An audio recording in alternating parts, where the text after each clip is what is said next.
Well, what a breathless 90 minutes here at Old Trafford tonight. I don't think anyone could have seen that coming, apart from probably Eddie Howe. 3-0 to Newcastle United over Manchester United here at Old Trafford. Newcastle winning their first game here in 10 years.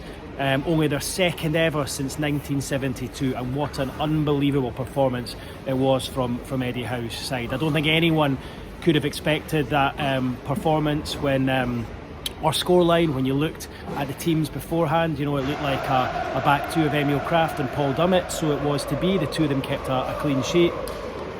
And Matt Targett in a holding role, Matt Ritchie in from the cold. It looked like, for all the world, that it was a team put out by Eddie Howe that would struggle to get through to the next round, and Manchester United would ease through. I think all the talk in the press room beforehand was, how many would Manchester United win by? They still had a very strong starting 11, but listen, Newcastle put them to the sword, and I've actually had to make a note here on my team sheet. I made a few notes of some of the things that have happened, because it was just one of those games where so many things went on and so many positive things for Newcastle United. It was hard to try and keep up with it at times. I'm going to start with the back two, Krafth and Dummett. Unbelievable. I mean, Paul Dummett's played one match in the last 15 months. Krafth hasn't played any. He hasn't played since Tranmere 2022. To come in from the cold, keep a clean sheet, restrict Manchester United to chances, shooting from range, it says everything about their character. And who would have thought a back two like that would have kept a clean sheet in a 3-0 win here? Phenomenal that in 2023 a team including Krafth, Paul Dummett and Matt Ritchie are doing as well as that. It says everything about the spirit and the togetherness and the will to win that Eddie Howe puts in his players. I thought the back two were brilliant. Let's move on to the full backs. Tino Livramento, wow, what he did for that opening goal with that run up the right, brushed off 3 challenges, and it was the weight of the pass into the feet of Almiron to score was brilliant, absolutely brilliant. He looks like a real star of the future, and I think Kieran Trippier is going to have a bit of a challenge trying to keep him out of the team, because he was outstanding tonight. Richly deserved his man of the match, on the back of getting man of the match, of course, against Manchester City in the last round as well.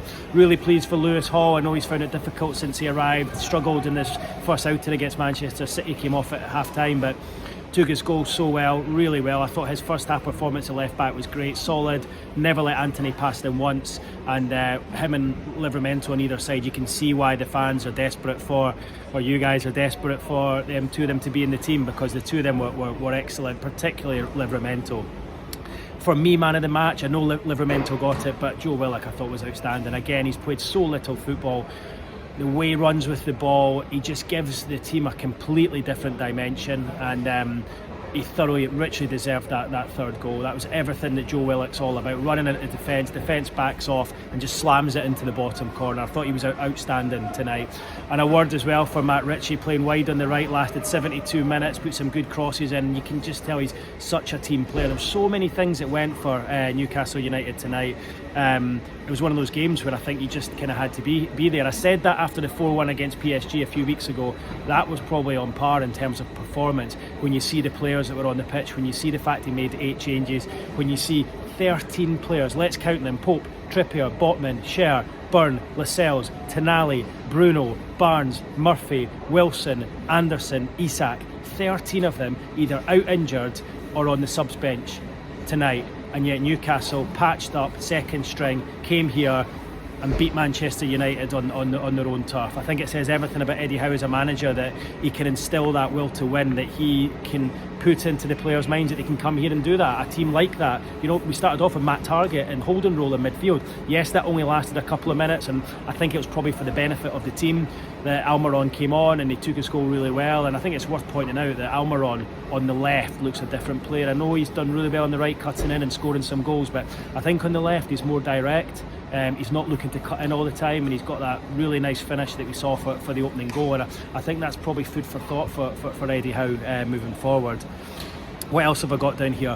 1 win in 42 years here at Old Trafford until tonight. 1 win since 1972, and that was 10 years ago. So no wins in the last 10 years. Newcastle come here and end that hoodoo, beat both Manchester clubs into the next round, having not conceded a goal. And you know, I mean, as I speak to you just now, the draw hasn't been made, but it'll probably be Liverpool away in the next round, maybe Chelsea away, given you know, the draws that Newcastle have had. But I don't think in any way they should be scared of anyone. You know, that I think teams will be scared of them and their second string side as well. Eddie Howe, first win ever here as a manager. He's never won in his time at Bournemouth and Newcastle as a manager.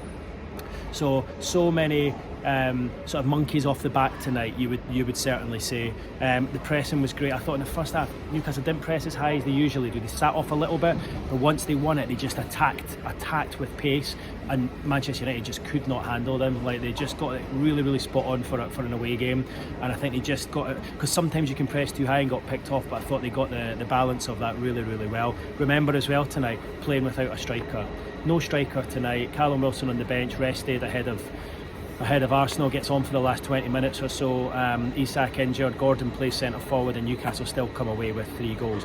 Also I wanted to mention, I'm just looking through my notes here, Anana against Dubravka. Dubravka, of course, second choice, third choice here last season, didn't get a game. Back to Newcastle, comes in, looked like a proper goalkeeper night, albeit he didn't have too much to do. Anana looked very shaky. Dubravka must be looking there and thinking, how is someone like that getting a game ahead of me, or is seen as someone who can get a game ahead of me.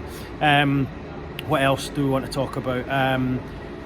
I was looking through the team, like so many good players. Great night for Sean Longstaff, his 150th appearance, to have the captain's armband on. Nearly scored with that whistling effort just behind me there where all the away fans are. And I want to finish on the fans, because wow, what were they like tonight? Unbelievable. Nearly 8,000 of them here at Old Trafford. I think a lot of them probably thinking, should have bothered coming down when they saw the team.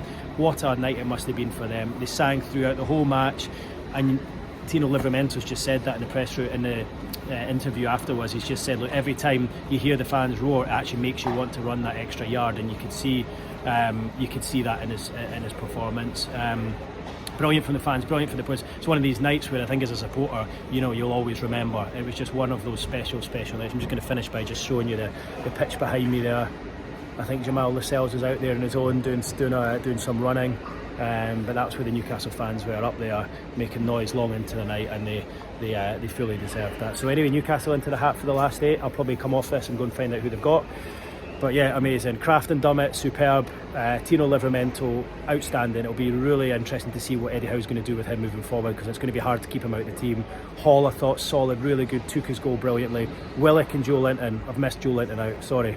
The two of them in midfield. Joe Linton was arguably man of the match. He looks like he's getting back to full fitness now. The two of them with their legs in midfield, that is Newcastle of old of last season. And I just think, you know, I think a Tonali, Bruno and Longstaff midfield are maybe a little bit samey, but I think if you throw a Joe Linton and or a Joe Willock in there, they're a completely different team. And you know, a Man United midfield there who probably weren't trying as hard as they usually are, just could not cope. So anyway, that's over and out from me. I'm going to head down to the mix zone and see if I can speak to a couple of the players, as I finished here at Old Trafford. A scoreline nobody could have expected when the team sheets came out, as Newcastle march into the last 8. It finished Manchester United 0, Newcastle United 3. Drop us a thumbs up, comment below, and please subscribe, and I'll see you guys in the next one. Cheers now, bye bye. Well, I thought I'd just give you a little bit more, because I know I'd signed out there, but you know, you can see right in front of the Newcastle team coaches. They're just about to head off to the airport for their short flight home. I've just had a chat with both Eddie Howe and Joe Willock there. In fact, I was speaking to Joe Willock when the draw was made and it was confirmed that Newcastle are away to Chelsea in the next round. Willock's response was, "Are you kidding me, man? Are you kidding me?" So Sean Longstaff there trying to put me off. So yeah, he couldn't believe it. But listen, I think Newcastle on the stage now where it doesn't really matter who they play, because the confidence that's coursing through their veins, that just team spirit really just, you know, I think if Newcastle are going to do this, clearly going to have to do the hard way. I think the only draw that would have been more difficult than that would have been Liverpool away, but Chelsea away, who aren't obviously playing great stuff right now. Newcastle fancy their chances going down there and playing.